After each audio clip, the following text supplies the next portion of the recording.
Topic 7 discusses several post-estimation diagnostic tests after you have run the preferred panel data model.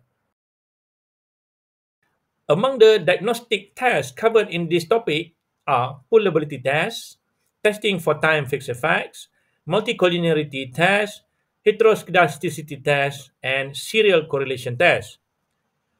We will also learn how to make correction to our panel data model if we have issues like heteroskedasticity or serial correlation or both. First is poolability test. This test proves that our panel data indeed have unique characteristics or unobserved heterogeneity factor that may affect our estimation. This unique characteristics or unobserved factor is often referred to as country-specific fixed effect, depending on the cross-sectional units in our data. In our sample data just now, we have country as the cross-sectional unit. If we have other data with firms, for example, as the cross-sectional unit or individual as the cross-sectional unit, so the unobserved factor is often referred to as firm-specific fixed effect or individual-specific fixed effect. There are two ways to confirm for the presence of country-specific fixed effect in our data. First, we run xdirect yx1 fe. So we run the fixed effect estimation and we see the f-test at the bottom of the estimation result, this one. The null hypothesis of this f-test states that all ui equal to 0. Remember, Tata notate the unobserved heterogeneity factor with ui, which is equivalent to the vi in our model equation earlier. So the p-value of this f-test is 0.013, which is smaller than the significance level of 0.05. Therefore, we can reject the null hypothesis and we can confirm the presence of country-specific fixed effect. The second way to test for the country-specific fixed effects is via Chow test.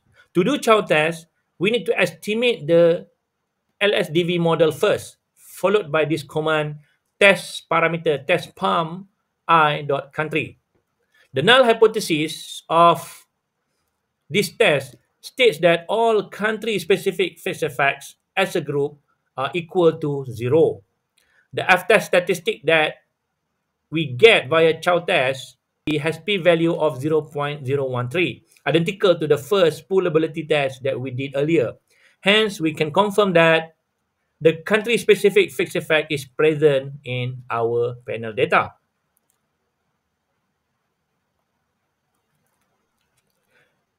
Apart from confirming the presence of unit or country-specific fixed effects, it is also advised to test for the presence of time-specific fixed effects.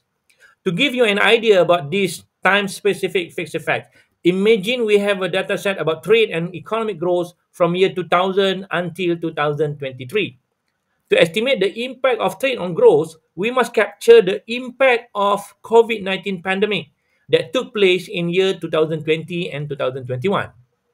In other words, we must eliminate the time-specific fixed effects in order to obtain the correct estimates of the effect of trade on economic growth.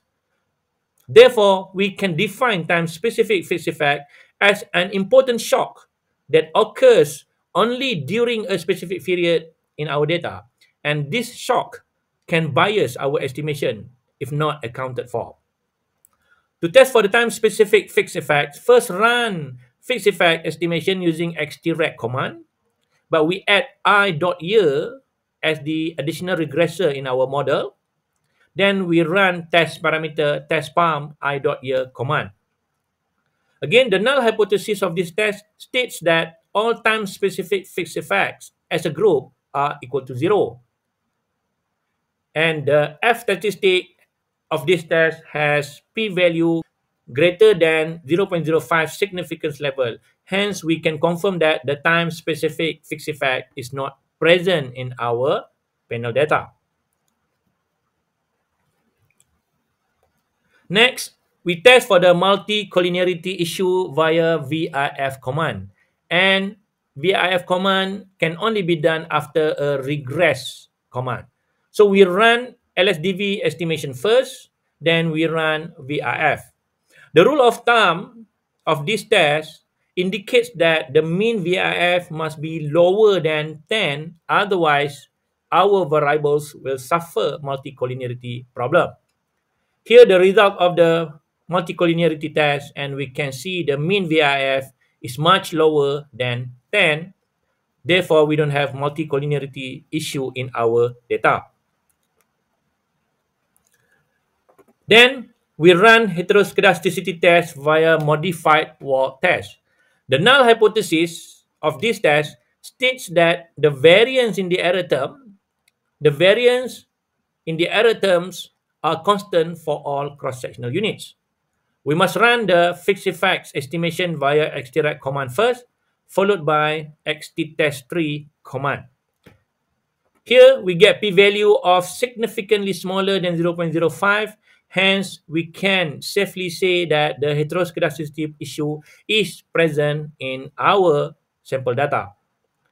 To correct for the problem, we run the fixed effect estimation and add option robust at the end of the command so that we can get heteroskedasticity robust standard error. Finally, we test for the serial correlation, first order serial correlation via Woolrich test.